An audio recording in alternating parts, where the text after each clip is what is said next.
It is, of course, a little bit dangerous situation to just walk in and say a few words as closing comments. But unfortunately, because we have quite a hectic political situation in the ministry, I have not been in the position of attending this meeting previously, although I would have loved to do so. I work as the Director General for a department at the ministry that's responsible for both health and social care legislation and also the population's welfare legislation. And in Finland, the government is right now trying to modernize the Nordic welfare system or state as it has been in Finland until now. And I can assure you that we will carefully go through the material of this symposium, all the presentations and all the notes from the discussions, because that type of philosophical contemplation that we have heard here during the last two presentations that I could hear is actually quite important for us as civil servants when we talk to the politicians, and we all, I can convince that we all look for the best possible solutions between the political arena, our constitution and EU legislation. So we have to find ways to modernize and, should I say, remodel the Finnish society. The spearhead is the social and health care reform. But following that, there is a whole lot of other sectors and the exertion of public power in general that is now being considered. So what are the roles of the municipalities and the state? We are going to have a new regional system of public authorities, which is somewhere between the present municipalities and the state. And this change is the biggest change in the Finnish society during our 100 years of independence, perhaps the wartime excluded. And we are right now living very critical days, once again, in this process, in that the last part of the legislation, that is the framework legislation for this reform, the so-called freedom of choice legislation, is about to go to public consultation, the second round today. And by next March, we hope to submit that legislation to the Parliament. And then it's up entirely to politics to decide whether this society will take these steps or whether it will once again rethink what we want as a democratic society. So for the last few days you have been looking for answers to questions concerning the Nordic way. So you have looked at this issue from both Nordic and international perspectives. And I have been told, unfortunately I haven't heard myself, that the discussions and debates have been quite lively. And the Nordic welfare states are often hailed as success stories, as we have heard here. But also, sometimes we are even too modest. We are not that good in marketing the achievements of the Nordic model. Some of the basic ideas are very deeply nested in the structures of our societies and cultures. But at the same time, this model is of course being challenged, and we cannot say that the Nordic model is a cure for all and other countries without also taking into account the detailed specificities of other situations as well as our own current challenges. I have a very personal experience of this when I'm also the chief medical officer of this country. And when I go to meet my colleagues from other EU countries and try to explain our health and social care system as it is now, It is very difficult, but it's so different from anything else in our countries that we can compare our level of welfare and health statistics and everything. So when I think that there were some reflections made about the next steps, the sort of, would I say, some steps towards market dynamics and things like that in our health and social care system, we are approaching the average European model. And that's actually a surprise to my colleagues when I say that Finland, after all these decades, now considers taking these steps. But let me put this this way. The legislation is being written so that the public core of our service system, a tax-funded service system, is going to be there also in the future. That's just new elements being introduced. They are of course politically motivated, but also take us more close to the European average of health systems. Well, this symposium was arranged in the framework of the priority project Norden 2020, which originated during our presidency of the Nordiska Ministerrådet last year and will last also next year.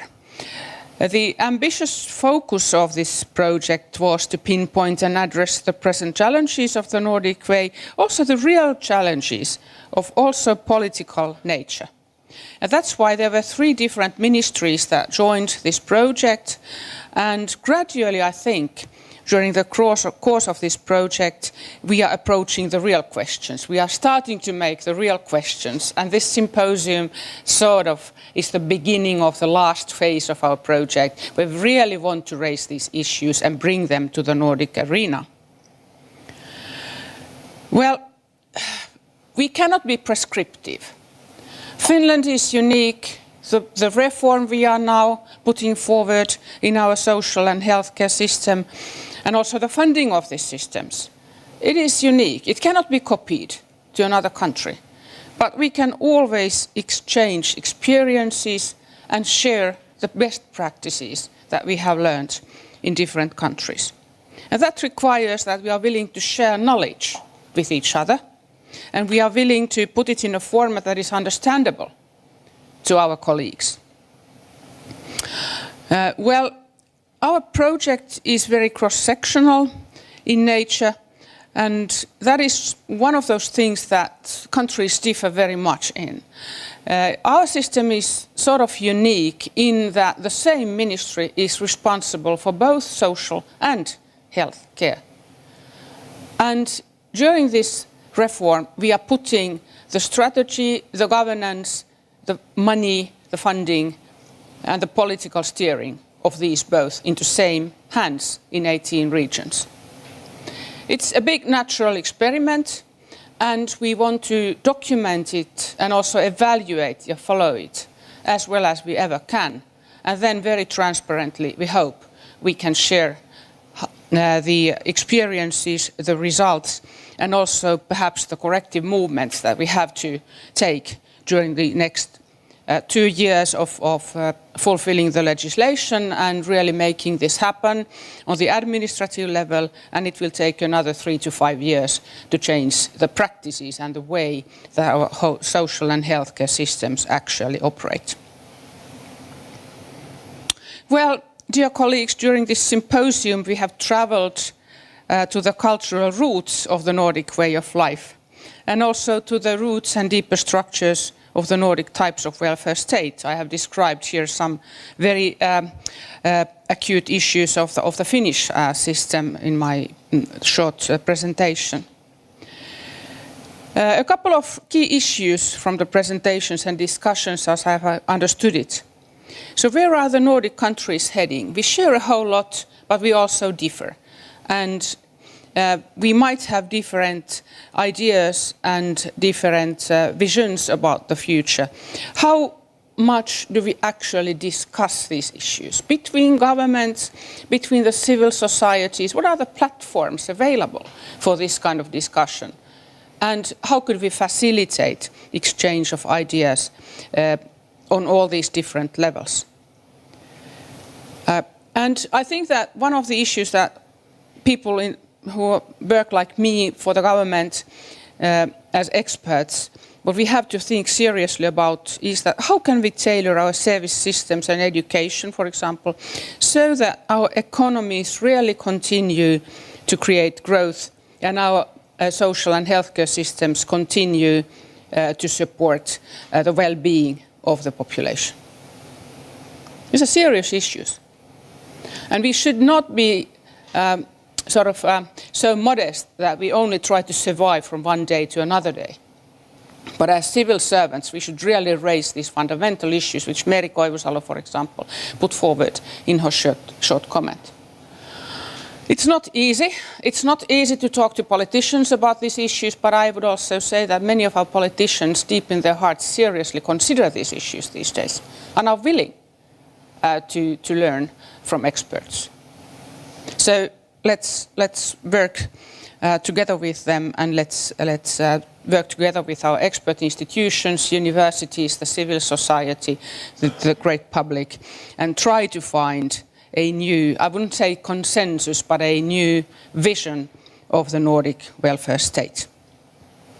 But as it was very correctly mentioned here already, we are part of the global markets and economy, and we are under pressure that doesn't perhaps value those traditional values of our societies as much as we have used to do, including equality, gender perspectives, the way how our women's labour markets are being designed, and so on.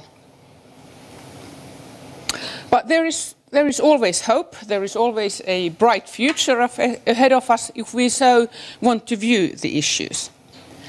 So this past Monday, in connection with the session of the Nordic Council here in Helsinki, our priority project had invited some young people from various Nordic countries. And I dreamed of participating, which I couldn't do, but I heard that there was a young participant who stood up and said something like the following: "We, the Nordic countries, may be perceived as the best in the world, but that does not mean that we or our policies are good or good enough." So I hope that this symposium has provided you and me and us with some thoughts, be they analytical, philosophical, or quite practical, concerning the present state of our welfare societies and the Nordic model. There is so much that we can be proud of, and rightly so, but as this young participant stated on Monday, we need to continue working together to develop our Nordic way. With these words, I would like to thank you all for coming. Thank you for your time and the expertise that you have been willing to share with us. And I hope that we have a very relaxing weekend ahead of us, and wish you safe traveling back home and all the very best in your lives from here on. Thank you so much.